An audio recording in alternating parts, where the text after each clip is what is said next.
ሶፊያ በጣም በጣም ያዘንሁባት ጤንነቷን ራሱ ተጠራጥሬያለሁ። እግዚአብሔር በሚያውቀው እና ምን ብላ ጽፋ አየሁኝ። አራቱን ነቢያቱ የተናገሩትን እየነገርኳችሁ ነው።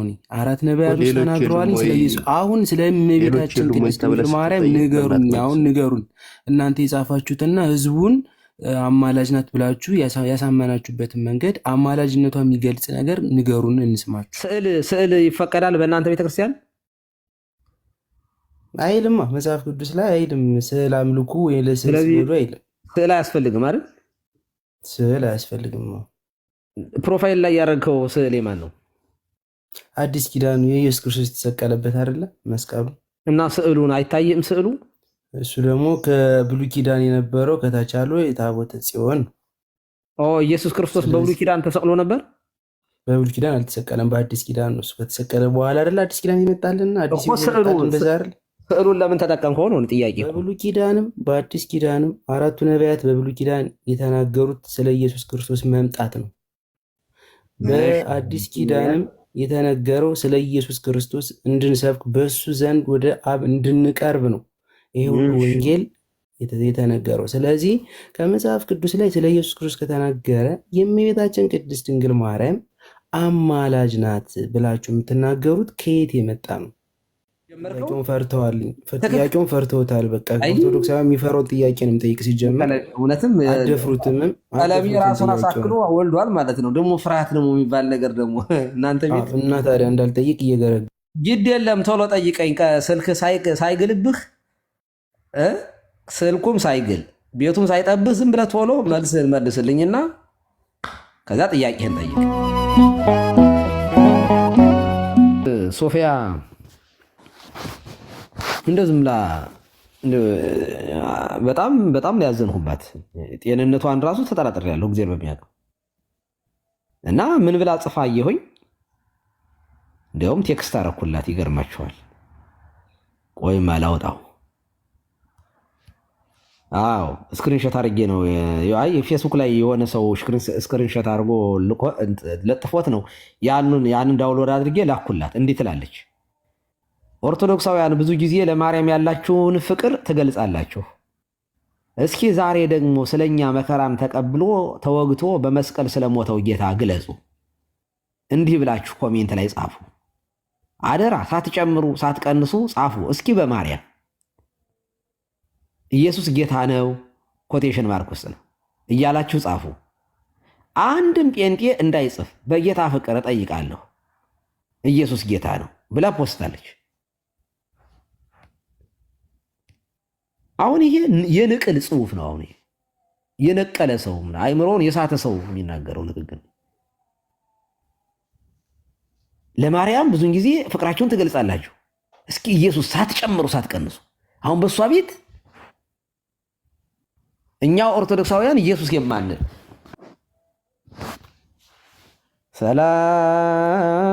ሰላም ለዝክረ ስምክ ስመ መሃላ ዘኢየሱ ዘአንበረ ቅድመ እግዚአብሔር ባትሮንሱ ኢየሱስ ክርስቶስ ለዳዊት ባሕርየ ከርሱ አክሊለ ስምከ እንዘ ይትቄጸል በርእሱ አይጉረ ጸር ወረሰ ኢያሱ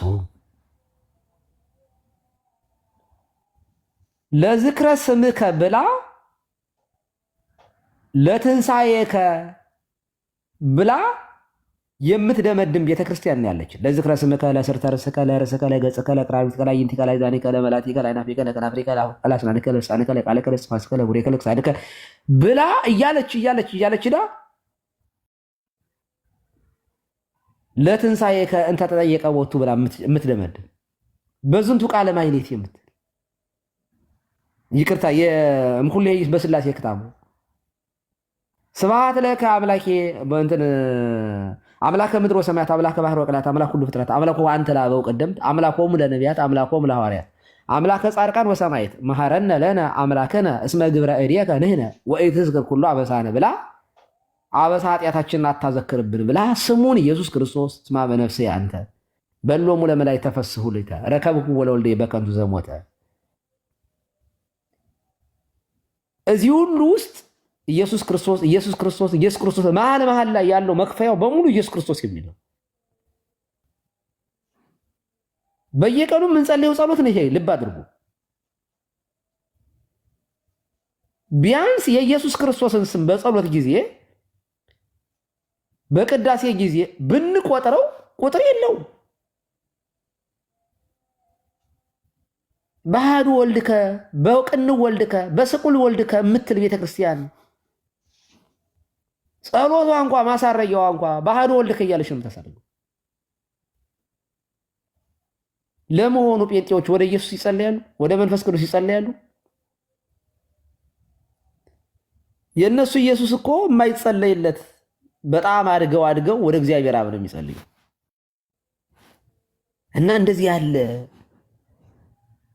ጤነኛ ያልሆኑ ሰዎችን ስትመለከቱ እነዚህን ነበር ፍታት መፍታት። እውነት ለመናገር እግዚኦ አይረፍ መባል የነበረባቸው እነዚህ ናቸው። እኔ እውነት ለመናገር እኔ ማወቅ ከፈለጋችሁ ስለ ቤተክርስቲያን ማወቅ ከፈለጋችሁ ጠጋ በሉ እስኪ ወደ ቤተክርስቲያን ግቡ። እስኪ ቤተክርስቲያን ልጆቿን ፊደል ስታስቆጥር ምን ብላ ነው የምታስተምረው? ፊደላችን እኮ ትርጉም አለው። ሀ ብሂል ሀልወቱ ለአብ ለብሂል ለብሰ ሥጋ ዚአነ እያለች እኮ እያንዳንዱ ነገረ ፊደልዋን እንኳ ከምስጢረ ሥጋዌ ከነገረ ሀልወተ እግዚአብሔር ሀልወቱ ለአብ ብላ የምትጀምር እና ይችን ቤተክርስቲያን ምን አለች? እስኪ ኢየሱስ ጌታ ነው ብላችሁ ጻፉ።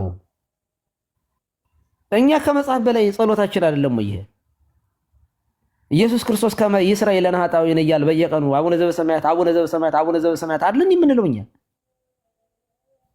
እና ጤነኛ ናችሁ ወይ እነዚህ ሰዎች? እና ሀ ብላ መጀመሪያ ፊደል ታስተምራለች። ከዚያ ምንድን ነው ቀጥላ የምታስተምረው? መልእክተ ዮሐንስ አንደኛ ዮሐንስን ወደ ሙለ ኢየሱስ ክርስቶስ ያነጻንም ሁሉ ኃጣውኢነ እኮ የምትለው ቤተክርስቲያን። ከዚያስ ምንድን ነው የምታስተምረው? የአፋችን መፍቻ ቁጥር መቁጠሪያችን ወንጌል ዮሐንስ አይደለም እንደኛ ዳዊት። ብሉይና ሐዲስን እኮ ነው ቤተክርስቲያኗ እኮ ከብሉያት ዳዊትን ከሐዲሳት ወንጌል እኮ ነው የአፋችን መፍቻ። ከዚያ በኋላ በነገራችን ላይ ከዚያ በኋላ ዳዊት ስንጨርስ ጾመ ድጓው ደግሞ በሙሉ መጽሐፍ ቅዱስ ነው። ዘወረደ እምላይሉ አይሁድ ሰቀሉ ወሚመ ኢያእመሩ እግዚአ ኩሉ ዘያዩ በቃሉ። ዮሐንስ ወንጌል ምዕራፍ 3 ነው ይሄ። አልቦ ዘዐርገ ውስተ ሰማይ ዘወረደም ሰማይ የዮሐንስ ወንጌል ነው። ኩኑ እንከ ከመ ብእሲ ጠቢብ ዘይጸውም ወይጼልይ ትላለች። ከተቀጠላል ይሄ አንደኛው ጴጥሮስ ነው። አከለክሙ አልዛለፈ የሚለው ዘተቀነይክሙ ለጊዜ ሥጋክሙ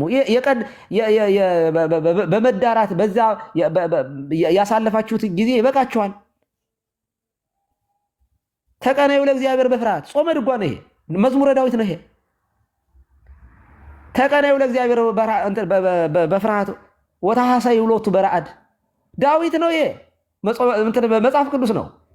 አልጸቀ ሳውል ሀገረ ደማስቆ ግብተ በረቀ መብረቀም ሰማይ ዲቤሁ ወይ ቢል እያለ የሐዋርያት ሥራ ምዕራፍ 8 ነው 9 ነው ይሄ። እንዴ እና ጾመ ድጓው ሙሉ ሐዲስና ብሉይ ኪዳን የተብራራበት መጽሐፍ ነው። ባይዞ ውዳሴ ማርያም ምንድን ነው? ነገረ ሥጋዌ ነው። ፈቀደ እግዚአ ግዕዝ ወለአዳም ሕዙነ ወትኩዘ ልብ ወያግብኦ ሀበ ዘቲካት መንበሩ። ጌታ ያዘነና የተከዘ አዳምን ነፃ ያደርገው ዘንድ ወደደ። ሰረቀ በሥጋ እምድንግል ደግሞ እኮ ኦርደሩ ራሱ እኮ በቃ እና ይችን ቤተ ክርስቲያን እስቲ ኢየሱስን ጌታ ነው ብላችሁ ጻፉ ትላለች። እና እኔ ምን ብዬ ላኩላት? ሰላም ሶፊ የጤንነትሽ ጉዳይ እያሳሰበኝ ነው ብዬ ቴክስት አደረኩላት። የእውነቴን ነው። አይተዋለች ደግሞ አላየችውም? እስኪ ወይ አይሆፕ አይተዋለች። እና እባካችሁ እብዶች ቀንሱ። እና ጴንጤዎች በሁለት ነገር ነው የሚጠየቁት ብዬ አስባለሁ። አንደኛው በምንፍቅናቸው ከሃይማኖት በመውጣታቸው፣ ሁለተኛ እኛ የማንለውን ሲዋሹ እድሜ ልካቸውን ሲቀደዱ በመኖራቸው የሚጠየቁ ይመስለኛል። ቤተ ክርስቲያን እኮ ትምህርቷን እኮ አውጥቶ እኮ መተቸት እኮ ያባት ነው፣ ወግ ነው የምንለውን እያሉ እኛ እንዲህ እንላለን፣ እነሱ ደግሞ እንዲህ ይላሉ። ቢሆንም እነሱ ስህተት ናቸው፣ እኛ ትክክል ነን ማለት ይቻላል። የማንለውን እስኪ ኦርቶዶክሳውያን ከታች ኢየሱስ ጌታ ነው እያላችሁ ጻፉ። ከታች ኢየሱስ ጌታ ነው ኦርቶዶክሳውያን ጻፉ ከታች ኢየሱስ ክርስቶስ ጥዑመ ስም ለዘይጼውዖ ኢየሱስ ክርስቶስ ህብስተ ሕይወት ለዘይበልዖ ኢየሱስ ክርስቶስ ጽዋ ሕይወት ለዘይጸምዖ ከመ ይባርኩና ይፈኑ አርዳኦ ለጸባኢነ ይጽኦ ወልታሁ ነሲኦ። እንደሱ ነው። ይህ ጌቶች ጌታ ነው፣ የነገስታት ንጉስ ነው። አሁን ጴንጤዎቹ እስኪ እግዝእትነ ማርያም እያላችሁ ጻፉ። ሲከታች ጴንጤዎቹን ያልሁኝ እመቤታችን ማርያም እያላችሁ ጻፉ። ይኸው ኢየሱስ ጌታ ነው ብለዋል ኦርቶዶክሳውያን። እስኪ እናንተ እመቤታችን ማርያም እግዝእትነ ማርያም እያላችሁ ጻፉ፣ ወይም እመቤታችን ማርያም ብላችሁ ጻፉ። ኢየሱስ ጌታ ነው ካላችሁ እስኪ የጌታ እናት እመቤት አይደለች? የንጉሱ እናት ኢየሱስ ንጉስ ነው ካላችሁ እስኪ የንጉስ እናት እመቤት አይደለች? እመቤታችን ማርያም እስኪ ያላችሁ ጻፉ። ከታች ጴንጤዎችን ያልሁኝ እኔ። እስኪ ጻፉ፣ እስኪ በሉ እግዝእትነ ማርያም ወይንም ደግሞ እመቤታችን ማርያም ብላችሁ ጻፉ። ወፍ የለም። አየ እኛ ግን ኢየሱስ ክርስቶስን ስለምንወደው እናቱን እጅግ አድርገን እንወዳለን። ማንም ሰው ኢየሱስ ጌታ ነው የማይል እመቤታችን ድንግል ማርያምን እመቤታችን አይልም። እመቤታችንን የሚወድ ሁሉ በመስቀሉ ስር የሚገኝ ሰው ነው። ይኸው የኦርቶዶክሳውያን ናችሁ እየጻፋችሁ ያላችሁት። እስኪ ጴንጤዎቹ እግዝእትነ ማርያም ወይንም ደግሞ እመቤታችን ማርያም ብላችሁ እስኪ ጻፉ። የለም በቃ የላችሁም እኮ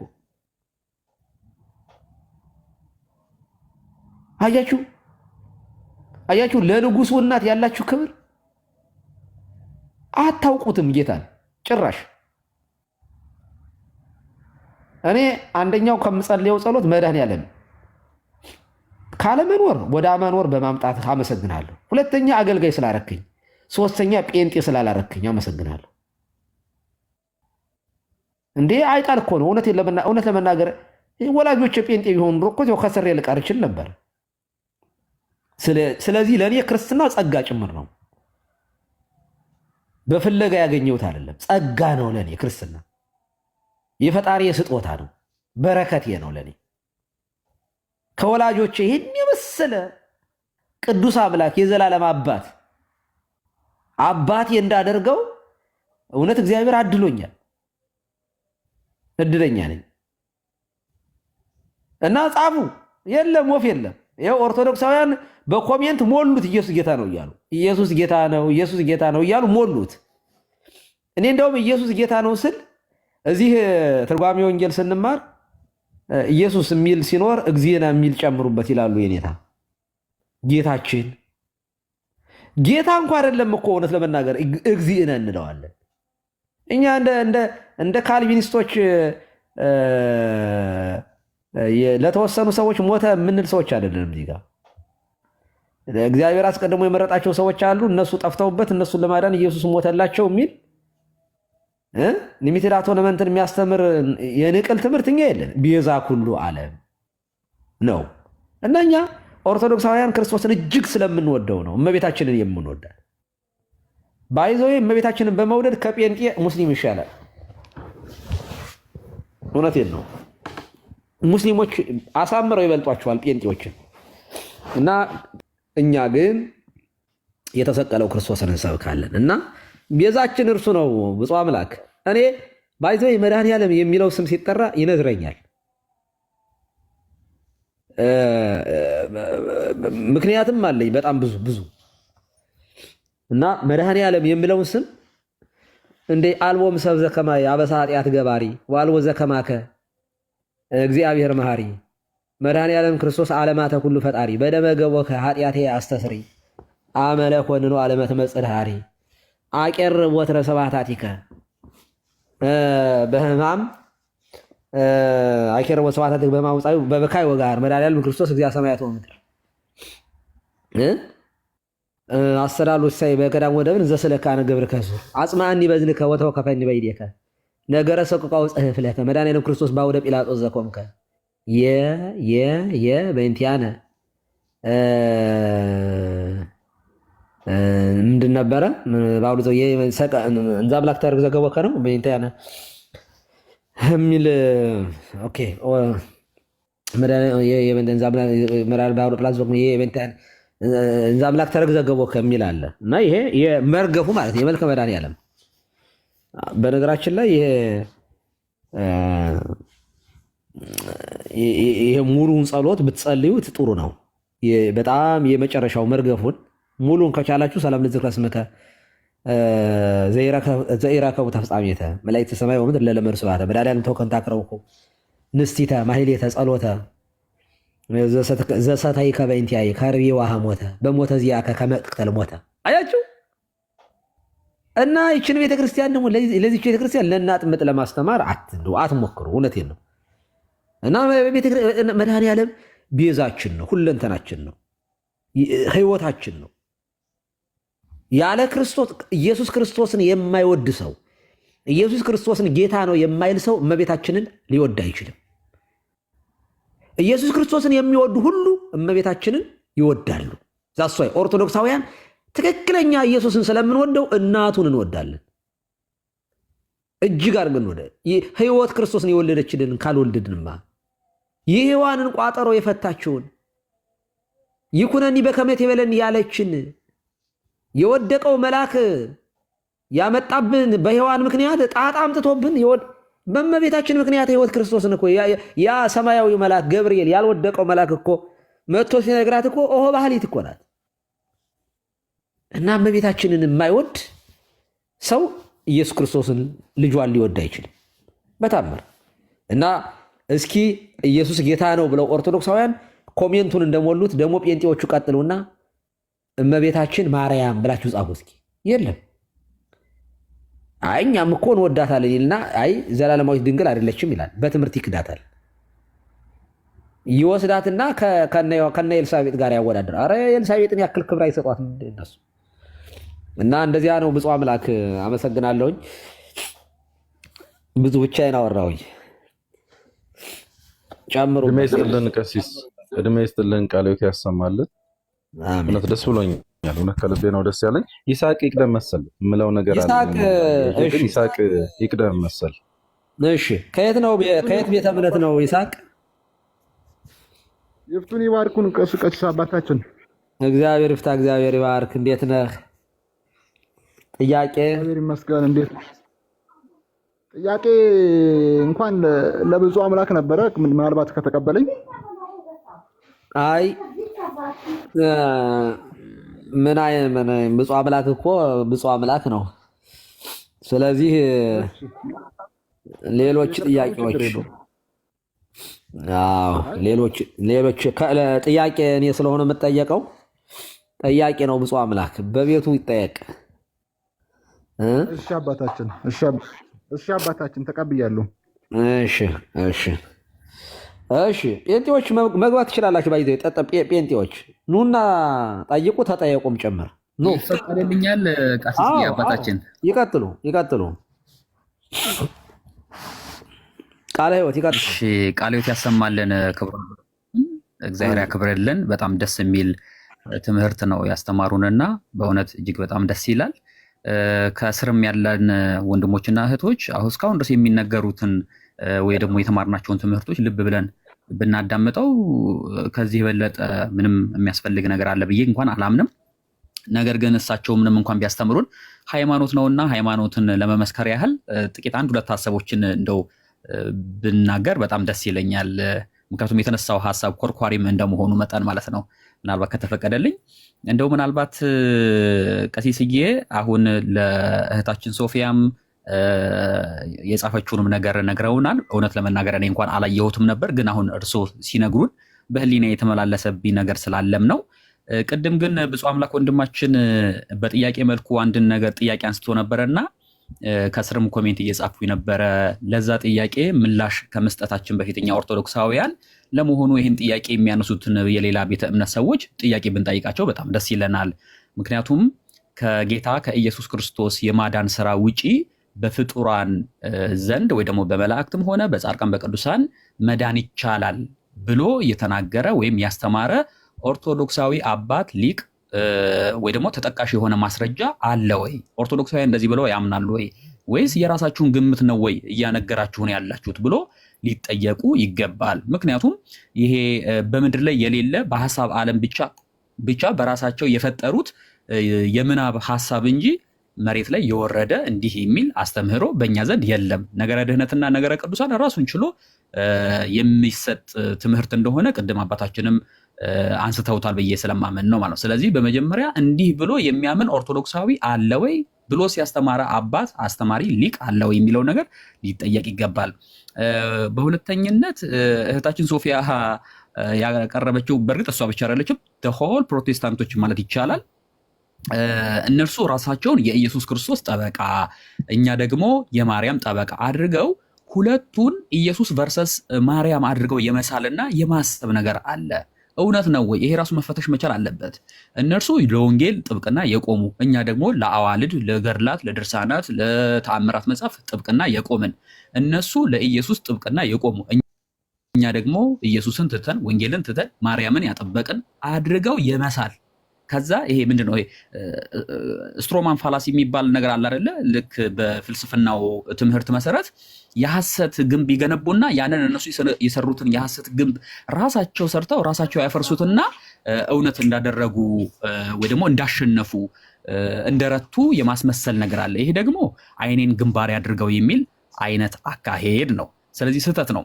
ባይሆን ወንድሞቻችን ቅንነቱ ካላቸው ቤተክርስቲያኒቱ ከዘመነ ዮሐንስ ወይ ደግሞ ይቅርታ ዘመነ ዮሐንስ አልኩኝ ከአዲስ ዓመት ከመስከረም 1 ጀምሮ እስከ መጨረሻው የዓመቱ መጨረሻ ድረስ ያላትን ስርዓት አምልኮ በሙሉ ቢከታተሉና ቢያዩ ከዛ በኋላ መዝነው ይሄ ትክክል ነው፣ ይሄ ግን እዚህ ጋር ማንስማማበት ነገር ነው ብለው ቢናገሩ እሰየው። ዓመቱን ሙሉ ስርዓት አምልኮታችን የሚቃኘው እና የስርዓት አምልኮታችን ማዕከል ምንም ጥርጥር የለውም መድኃኔ ዓለም ክርስቶስ ነው። ካዲያ ከዚህ የበለጠ አምልኮ ከወዴት አለ የሚለው ነገር መሰረታዊ ነገር ነው።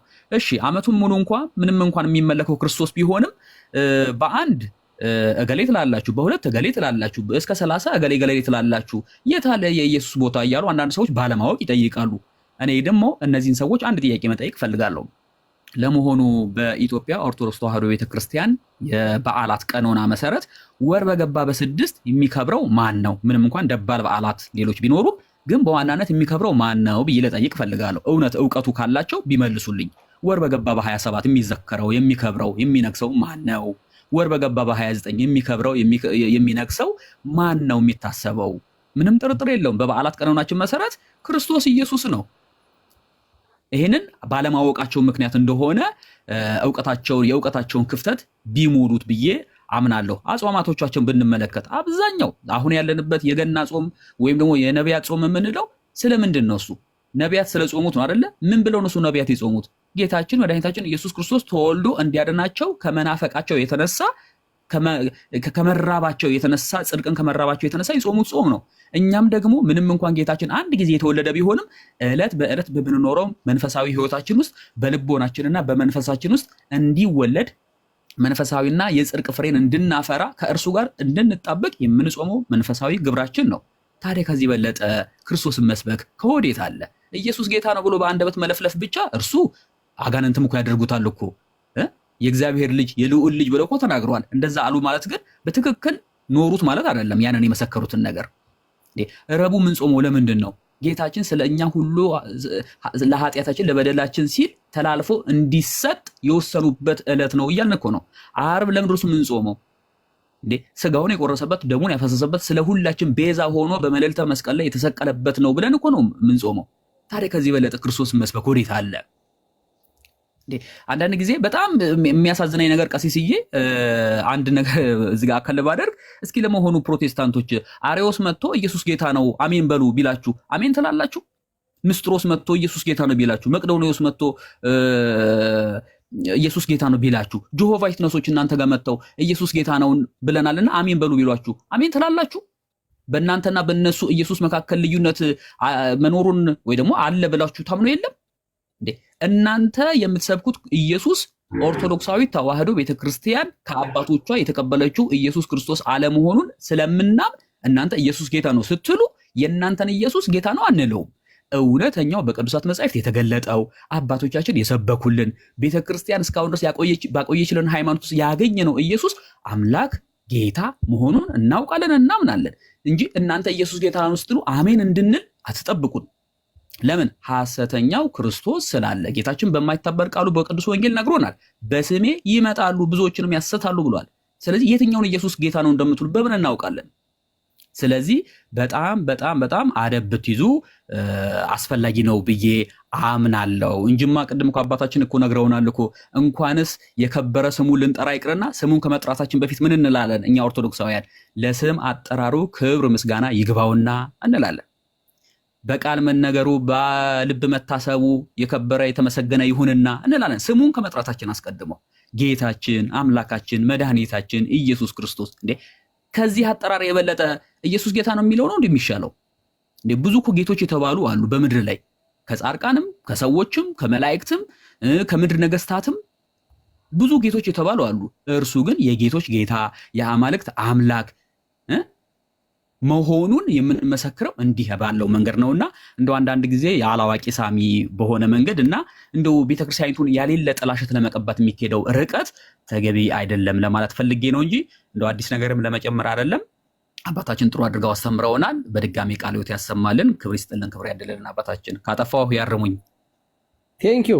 ግሩም ነው፣ በጣም ግሩም ነው። ሰዎችም ስለገቡ እነሱን እቀበላለሁኝ። ግን እዚህ ጋር ቅድም በዓላቶቹን ወንድማችን ስትዘረዝር አንዳንዶቹ ይገርማቸዋል። ከ1 እስከ 30 ቀናቱን የሞሉት ቅዱሳን የሚሏቸው ናቸው ብለው መቁጠር ይጀምራሉ። ይኸው በ6 ነበረ፣ እሱንም አርሴማ ወስደዋለች። ባይዙ እኔ በአንድ በኩል አልፈርድባቸውም።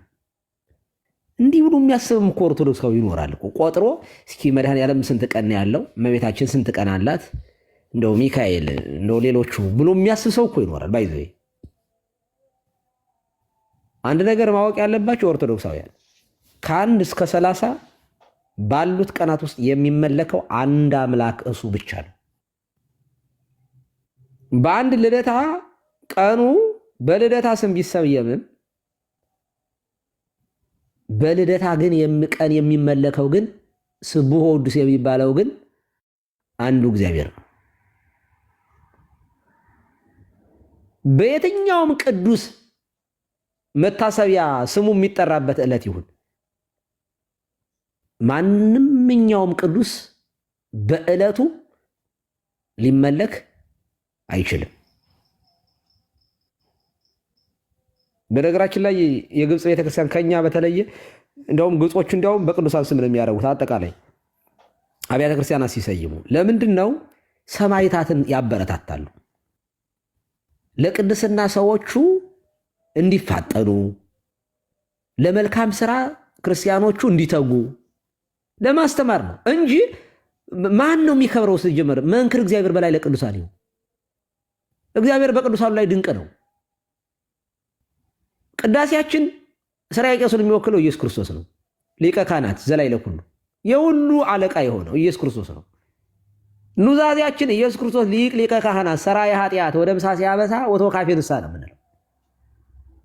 ክህነታችን፣ ስልጣናችን፣ ቀርነ መድኃኒታችን ኢየሱስ ክርስቶስ ነው። የምናስረውም የምንፈታውም በሱ ስም ነው።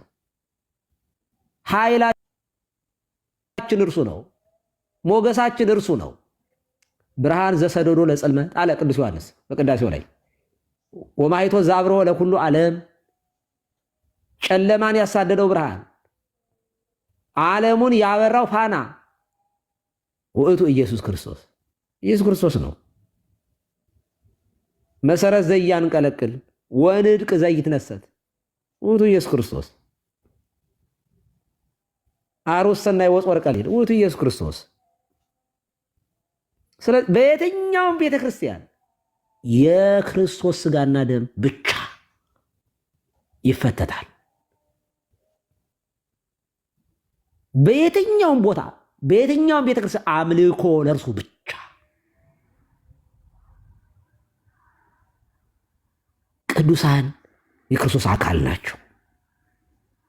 ቅዱሳን ክርስቶስን በሕይወታቸው ያከበሩ ናቸው። በስማቸው ለምን እናደርገዋለን? እግዚአብሔር ስላከበራቸው እኛም ክርስቶስን ባከበሩት ቅዱሳኑ ልክ እንድንሄድ ነው፣ እንድንከብር ነው።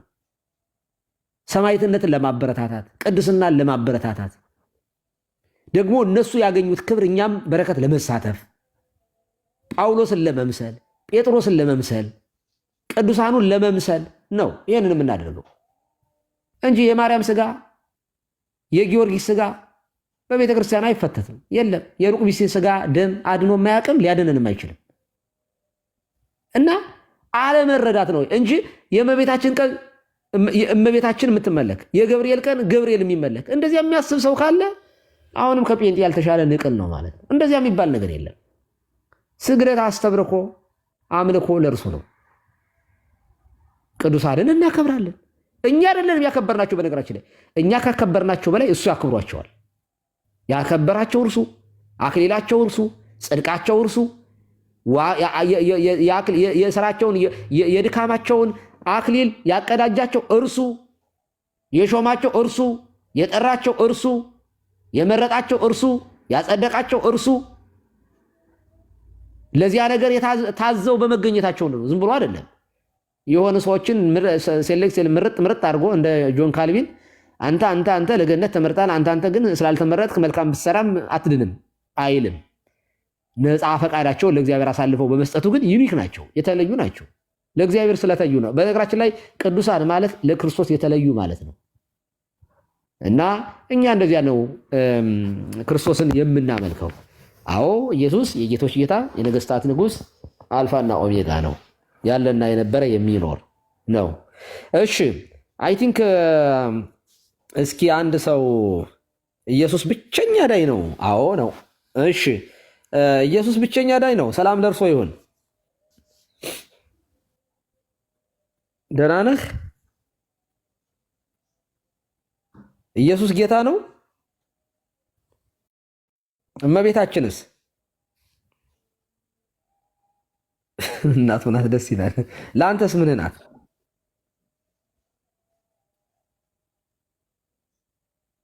አንተ ጎበዝ ነህ። መቼ ነው ከኦርቶዶክስ የወጣው? እንዲሆን ይችላል። ጀስት ግን አሁን ለጥያቄ ነበር የገባሁት እኮ። አይ ለጠይቀ መጀመሪያ። በነገራችን ላይ ስዕል ተቀበላለህ? እሺ ስዕል አድኖ አስፈላጊ ነው ብለህ ታምናለህ? ስዕል ያድናል እንዴ? እኮ እየጠየቅኩ ነው። ስዕል አድኖ ማለት ስዕል አድኖ ስትለኝ ስዕል ነው። ስዕል አድኖ ስትለኝ ችግር የለውም። ያድን ስዕል አለ እኮ ስዕል አድኖ ማለት እንደዚያ ማለት ነው። በነገራችን ላይ እንደዛ ማለት ነው ሳይሆን ከምን የመጣ ስዕል አድኖ ሳይሆን ክርስቶስ እንደሚያድን ነው የሚናገረው መጽሐፍ ቅዱስ ላይ የተነገረው እንደዛ ነው። ቆይማ ግድ የለም። ስለ መጽሐፍ ቅዱስ ልጠይቅህ አይደል? እቆያለሁ፣ ችግር የለም እቆያለሁ። መውጫ ይስጥህ። መጽሐፍ ቅዱስማ ከቻልክ ችግር የለውም። ስዕል ይፈቀዳል በእናንተ ቤተክርስቲያን? አይልማ፣ መጽሐፍ ቅዱስ ላይ አይልም። ስዕል አምልኩ ወይ ለስዕል ስገዱ አይልም። ስዕል አያስፈልግም አይደል? ስዕል አያስፈልግም። ፕሮፋይል ላይ ያደረግከው ስዕል የማን ነው? አዲስ ኪዳኑ የኢየሱስ ክርስቶስ የተሰቀለበት አይደለ መስቀሉ። እና ስዕሉን አይታይም ስዕሉ? እሱ ደግሞ ከብሉይ ኪዳን የነበረው ከታች ያለው የታቦተ ጽዮን። ኢየሱስ ክርስቶስ በብሉይ ኪዳን ተሰቅሎ ነበር? በብሉይ ኪዳን አልተሰቀለም፣ በአዲስ ኪዳን ነው። እሱ ከተሰቀለ በኋላ አይደለ አዲስ ኪዳን ይመጣልና አዲስ ስዕሉን ለምን ተጠቀምከው ነው ጥያቄ እኮ። እንዴት አልተጠቀመውም? መስቀል አይደል የተጠቀምኩት እኮ። ስዕል አያስፈልግም አላልክም እንዴ ቅድም? ግን አልሰግድማ። እኔ አሁን ስዕሉን ባደርገው አልሰግድም። ቆይ ስግደት እሺ፣ ግድ የለም። እዚያ መድረስማ መባረክ ነው። ስዕል ግን አያስፈልግም ብለህ ነበር። አስፈላጊ አይደለም፣ ትክክል አይደለም። ለስዕል አያስፈልግም ሳይሆን ለስዕል አልሰግድም ነው እያልኩ ያለሁት። እኔ ለስዕል ትሰግዳለህ ብያለሁኝ፣ ጠየቅኩህ እንደዚያ ብዬ። ሌላ ምንም እኮ ጥያቄ የለውም። ታዲያ ስዕል አያስፈልግም ያስፈልጋል ካልከኝ ለስዕል አይሰገድም። ስዕል ያስፈልጋል። ኧረ ተው፣ በቀለም የሞት ተው። አሁን ይኸውልህ የእሱን ፕሮፋይል አድርገህ ስለመጣህ ነው። ይዘህ ይኸውልህ አሁን እሱን አይደለሁም እኔ። ችግር የለውም። ወይ ችግር የለም። ስዕል አያስፈልግም አልከኝ። ስዕል ያስፈልጋል አያስፈልግም ስልህ እኔ ወደ ጥያቄ ልግባ። ቀሲስ ምንም ችግር የለውም። ቆይ ችግር የለውም። ወደ ጥያቄ ልግባ። አሁን ጥያቄን እያስጠፋኸኝ ነው። አይ ችግር የለውም። ቤቱን የከፈትከው እርስዎ ነዎትኝ። ስለዚህ ልጠይቅ ነው የገባው። እሺ ጠይቅልህ፣ እንደው ልፍቀድልህ። ግን ቆይ ግን ስዕል ያስፈልጋል አያስፈልግም? ምን ነው መደጋገሙ አስፈልጎ ነው ወይስ ግዴታ? እኔ ስዕል ያስፈልጋል አያስፈልግም? የሚያስፈልገው ለምንድን ነው? ጥያቄን በጥያቄ ለምን ስዕል አደረግህ? ጥያቄው ለምን ስዕል አደረግህ? ስዕል አያስፈልግም ካልክ ለምንድን ነው ስዕል የምታደርገው? ለማምለክ ከሆነ ስለማላመልክ እኔ ስዕል እኔ ታመልካለህ ብዬ እኮ አልጠየቅኩህም እኮ። ታመልካለህ ብዬ ጠይቄያለሁ። ችግራችሁ እኮ እናንተ እንደዚህ ነው። እኔ ችግር የለብኝም። ችግራችሁ አይባልም። አጠቃላይ የጴንጤ ችግር ነው ይሄ የማወራው። በሙሉ ያልተጠየቃችሁት ነው የምትመልሱ። ይኸውልህ የምጠይቅህን መልስልኝ። እኔ የጠየቁትን ልመልስ። አሁን ወደ እኔ ልጠይቅበት ልጠይቅ ነው የገባው። የእርሱ ነው። ምንም ችግር የለውም። እፈቅድልሃለሁ። ቃል እገባልሃለሁ። በደንብ ነው የምሰጥህ። ትጠይቃ ግን ስዕል አያስፈልግም ካልከኝ ለምንድን ነው ስዕል የምትጠቀመው አንተ ራስህ? ተሳስተህ ነው? አልተሳሳትኩም። ለምን እሳሳታለሁ? ለስዕል አሁን ይኸውልህ ስዕል አትጠቀምም። ስዕል እንጠቀማለሁ። እያሳየሁ እኮ ነው። ኦኬ አያስፈልግም ያልከው ለእኛ ነው።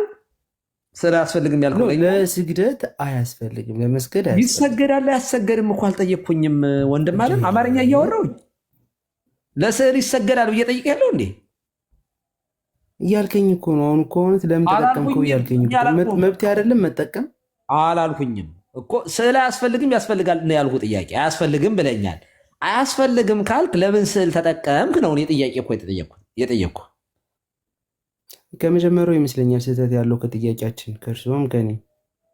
አይ እኔ አልተሳሳትኩም። ይኸውልህ ስዕል ትክክል ነው አይደለም ብዬ ስልህ ትክክል አይደለም አያስፈልግም አልከኝ። አያስፈልግም ካልከኝ ለምን ተጠቀምክ ነው። ይችን መልስልኝና ወደ ጥያቄ ግባ። ኦኬ ከመጀመሪያው ካልሆነ ስህተቱ እንግዲህ ስዕል ታምናለህ ነበር ብለህ ጠየቅከኝ። እኔ እኮ ዝም ብዬ ልለፈው ብዬ ነው እንጂ ኖ ታምናለህ ማለት ይኸውልህ ስዕል ያስፈልጋል ታምናለህ ወይ እኮ ስዕል ያስፈልጋል ስትለኝ አላምንም አልኩ። በቃ ስዕል ያስፈልጋል ብለህ ታምናለህ ነው ያልኩኝ። ይኸውልህ ታምናለህ ስልህ በስዕል ታምናለህ ነው ይድ የለህም። አሁን ስዕል ያስፈልጋል አያስፈልግም ብዬ ስልህ አያስፈልግም አልከኝ። ኦኬ ካላስፈለገ ለምን ለክርክር ክርክር አልፈልግም። ሲጀመር በክርክር ለማስወጣት ፈልገህ ከሆነ ከአሁኑ ልውጣለህ። ኧረ እንዳትወጣ ለክርክር ካልሆነ በስተቀር የመጀመሪያው ጥያቄ በስዕል ታምናለህ ወይስ ለምን አደረግከው? ይህን መልስልኛ። ወደ ጥያቄ ግባ። መጠየቅ አትፈልግም እንዴ? ለምን ይቸኩላሉ? ከኔ ኮርሶ አባት ነው አይደለ? እሺ እኔ ምንም አልቸኩልም። ይኸው ወንድም አለ ቀጥል። ኦኬ እኔ አሁን እየጠየኩህ ዛሬ ግን እድለኛ ነው አንተ ቀሲስ አንተ ዛሬ ለየት ብሎብኛል። ኧረ ሁሌ ማርጀት ሰልችቶኛል። ወጣት ሊያረግ ይፈልጎ ነው ጓደኛው። እኔም አንተ የሚለኝ ሰው በጣም ስለናፈቀኝ ይበለኝማ ግድ የለም። እሺ እንግዲህ የቃላት እንትን ከሆነ ይቅርታ ጠይቃለሁ። አጠቃቀሚ ይቅር አይለኝም። አንተ ችግር የለውም። እሺ ለምን እንዴት ነው የምናወራው ታዲያ? የመጀመሪያው ጥያቄ ላይ ሲሄድ በስዕል ታምናለህ አታምንም ብሎ ጠየቁኝ። እኔ ደግሞ አላምንም አልኩኝ። ከዛ በኋላ ለስዕል ለምን አደረግ በዛ ነው ጥያቄው የመጣ አይደለ? በስዕል ታምናለህ አታምንም በሚለው ጥያቄ ብቻ ነው እንጂ ያልተጠየቅከውን ቆይ ልጨርስ። እንደዚህ የሚባል ነገር የለም። ይኸውልህ ያልተባለ ነገር እዚያ ብቻችሁን ስትሆኑ መዋሸት ይቻላል። ስዕል አስፈላጊ ችግር የለውም። ስዕል አስፈላጊ ነው ብለህ ታምናለህ ወይ ብያለሁኝ። አያስፈልግም ብለኛል። ኦኬ አያስፈልግም ካልከኝ ለምን ስዕል ተጠቀምክ ነው። ይህንን መልስልኝና ወደ ጥያቄ ግባ። ካልመለስኩ ጥያቄ አልጠይቅም እንዴ? እንዴት ሆኖ ይሆናል? እንደዚያማ አይደረግም። አሁን እኮ የጀመርከው ጥያቄውን ፈርተውታል። በቃ ኦርቶዶክሳዊ የሚፈራው ጥያቄ ነው የሚጠይቅ። ሲጀመር እውነትም አደፍሩትም ቀለሜ ራሱን አሳክሎ ወልዷል ማለት ነው። ደግሞ ፍርሃት ደግሞ የሚባል ነገር ደግሞ እናንተ ቤት እና ታዲያ እንዳልጠይቅ እየገረግ ግድ የለም ቶሎ ጠይቀኝ። ስልክ ሳይግልብህ ስልኩም ሳይግል ቤቱም ሳይጠብህ ዝም ብለህ ቶሎ መልስህን መልስልኝና ከዛ ጥያቄህን ጠይቅ። ከታች ባለስልጣን አለ ሚዩት አድርገውሃል። ታውት ቆይማ ዝም በሉት እና ለዘንዘር ውጥ ይመጽ አድርገ ማረቆስ ግስፍና አለ ባለቅኔው ሳኑ አሳቂ በቀህ ጾሮ ጾም ዳህና እና ሚዩት እያደረጋችሁኝ ነው። እኔ ችግር የለም እንዳታረጉት። እሺ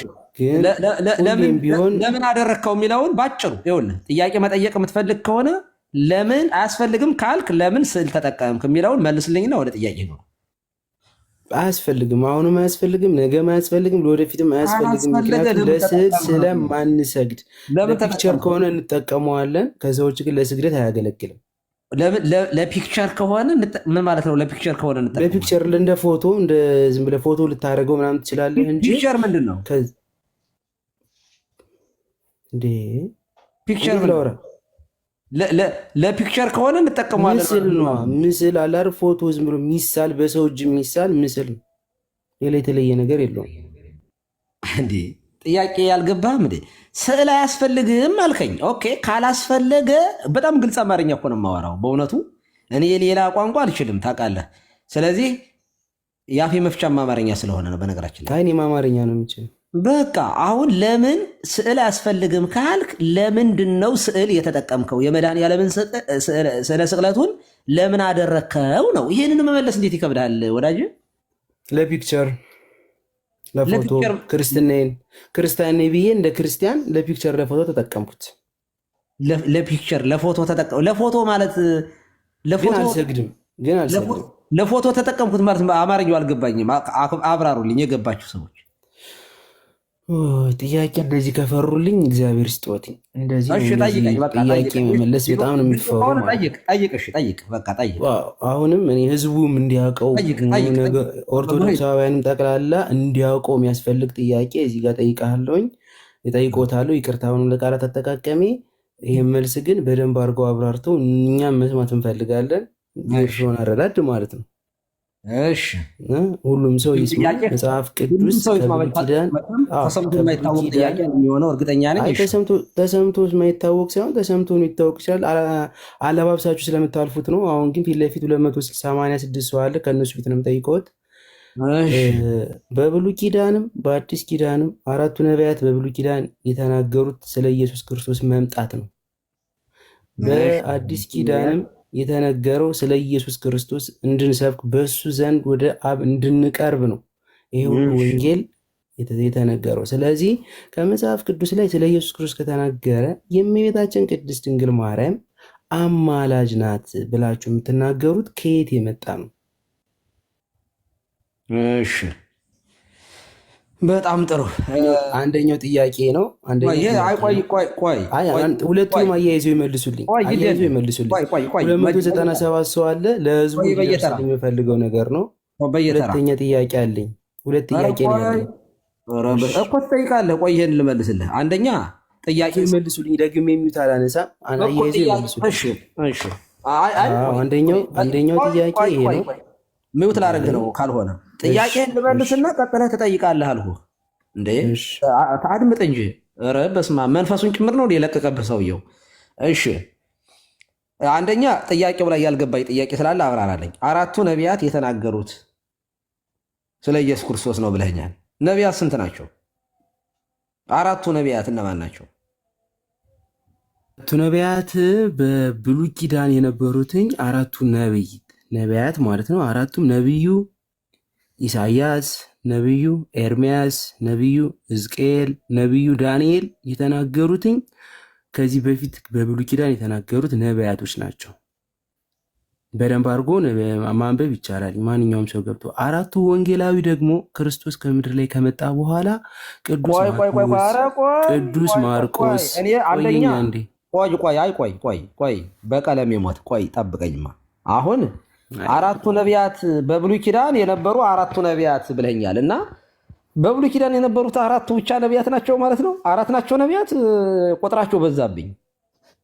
አይ ጥያቄ ተስተካከለ። እንግዲህ አሁን በነቢያት ደረጃ ስለ ክርስቶስ መምጣትም በሴቲቱም በቅድስት ድንግል ማርያም እንደሚወለድም ደጋግሞ በነቢያቶች ደረጃ የተነገረን ያነበብነው ይሄ አለ። ከዛ በላይ ነቢያት አሉ ብለው የምታስቡ ከሆነ ሌላ ስለ ክርስቶስ የተናገሩ ሌሎች ነቢያት አልነበሩ? እንግዲህ እኔ ማውቀውን ነው እየነገርኩ ያለሁት። እኔ ካነበብኩት ነው እየጠየቅኩ ያለሁት እኮ። አሁን ካነበብከው እኮ ነው አራት ነቢያት በዙብኝ ብዬ ነው። ቁጥራቸው አራት ናቸው። ኢዮብ መልስለት በቃ። ወይም እኔ ጥያቄው የገባኝ አይመስለኝም። ገብቶሃል ኢዮብ? እሺ አራቱን ወንጌላውያን ደግሞ ልንገርህ። አይ አያውቃቸውም ሳይሆን ማጣጣል ሳይሆን መጽሐፍ ቅዱስ ላይ ያለ ነገር ነው እያወሩ ያሉት። ነው እንዳሉት በብሉይ ኪዳን አራቱን ነቢያቱ የተናገሩትን እየነገርኳችሁ ነው። እኔ አራት ነቢያቶች ተናግረዋል ስለዚህ አሁን ስለ እመቤታችን ቅድስት ድንግል ማርያም ንገሩን። አሁን ንገሩን እናንተ የጻፋችሁትና ህዝቡን አማላጅ ናት ብላችሁ ያሳመናችሁበትን መንገድ አማላጅነቷ የሚገልጽ ነገር ንገሩን እንስማችሁ። እሺ ለማንኛውም ልመልስለት ጥያቄን በኋላ በደንብ መልስላለሁ። ዮሐንስ ወንጌል ምዕራፍ 2 አውጣ። አንብቡልኝ። እየሰማሁ ነው እኔ። አይ አውጣና ራስህ እያነበብክ ነው። አይ ለምን አነባለሁ? እየሰማሁ ነኝ እኔ እየሰማሁ ነው እኮ። አውጣና አንበዋ ጥያቄህን። አለበለዚያ ይሄኛው መጽሐፍ ቅዱስ ነው የእናንተው መጽሐፍ ቅዱስ። እንግዲህ ይሄኛው የእናንተውን አብ የበላይ አስተዳዳሪ የሚለውን አውጣው። የእናንተውን። አይ ለምን ቆይ እርስዎ መመለስ አይችልም? አብ የበላይ አስተዳዳሪ፣ ወልድ ደግሞ ምክትል ቫይስቸር ምክትል ሊቀ። እሱኛው ከስልኬ ላይ ነው ያለ። አንድ ስልክ ነው ያለኝ። ያንኛው መጽሐፍ ቅዱስ ላሳይ ቪዲዮ አብርቼ በምትፈልገው አንበው። ቪዲዮ ማሳየት ይቻላል። ጀስት ይሄኛው አንደኛው ይሄኛው መጽሐፍ ቅዱስ ነው ያለ። ይሄኛውን አሁን ማንበብ አቁም ያለው። ሁለተኛው ማንበብ መጽሐፍ ቅዱስ ለምሳሌ ህትሙም የተለያየ ስለሆነ ማለት ነው። በ1954 የወጣው መጽሐፍ ቅዱስ ሌላ ነው። በ1981 ነው 82 አካባቢ የወጣውም ሌላ ነው። በ2000 የታተመው መጽሐፍ ቅዱስም ሌላ ነው። ችግር የለውም። የምትፈልገውን ዝም ብቻ እነሱ እንዳለው ሆኖ በ1954 የታተመውን አምነዋለሁ። በ1983 የታተመውንም አምናለሁ። ይሄን ግን አላምንም። የ2000 እትሙን አልቀበልም። አዳምጠኝ። እኔ የምትፈልገውን አሁን የትኛውን ነው የምትቀበል ብያለሁ? እንዴት እኔ ኖ አሁን ይሄኛውን አንብብልኝ ስትለኝ ይሄኛውን እኔ የለኝማ። አሁን የዚህኛው መጽሐፍ አልቀበለውም። ስለማልቀበለው አላነበውም። ኧረ ተው አንተ ሰው ተው አንተ። ኧረ ተው አያሳጡኝ። እኔ ሀቄ የጠየቅኩትኝ ሀቄ ይመልሱልኝ። አንብበው ነው ያልኩህ። በምትፈልገው የጠየከኝ ጥያቄ ጥቅስ ሰጥቻለሁኝ። የእመቤታችን አማላጅነት የት ላይ በመጽሐፍ ቅዱስ አለ? ስለዚህ እመቤታችንን አማልጅን የምትሏት ለምንድን ነው ብለኸኛል። ዮሐንስ ወንጌል ምዕራፍ 2 አንብበው አልኩህ። አውጣው። አንብቡልኛ ታዲያ አንብቡልኝ። ስልኬ ውስጥ ያለ አንድ ስልክ ነው ያለኝ። ብዙ መጽሐፍ እኮ ዘረዘርክ እኮ። ካለው መጽሐፍ ውስጥ አውጣና በምትፈልገው አልኩህ። ብትፈልግ አልኩህ እኮ ባንተው አብ የበላይ አስተዳዳሪ ነው፣ ወልድ ደግሞ ምክትል ነው በሚለውን ከፈለግ ካነበው አልኩህ። ኖ ለምን እርስዎ እያነበቡ ይንገሩኝ፣ እኔ እሰማለሁ። እንዲገባህ እያነበብክ ራስህ ይገባኛል። ለምን አይገባኝም? እኔ እኮ የሚገባኝ ሰው ነው። እባክህ እንዴ ጥቅስ እኮ ነው የሰጠኸው መጽሐፍ ቅዱስ። ለምን ትፈራለህ? መጽሐፍ እሺ አንብበው ይንገሩኝ ታዲያ፣ እያነበቡ ይንገሩኝ። በቃ ኢዮብ አውራው። እኔ ሞክ ሳረግ ቄስ ነኝ። ምክንያቱም እንደዚህ ጮክ ስል ጥሩ አይደለም። ምዕመናን ይሳቀቁብኛል ልጆቼ ስለሆኑ። ካህን ረጋ ብሎ ነው ማውራት ያለበት እና አጫጫከኝ። ስለዚህ እኔ ጥቅስ ስሰጥህ እሱን ልታብራራ አልቻልክም። ኢዮብ መልስለት። ሰላም ላንተ ይሁን ኢዮባ። እንደገና ኤፍሬምም እንደዚሁ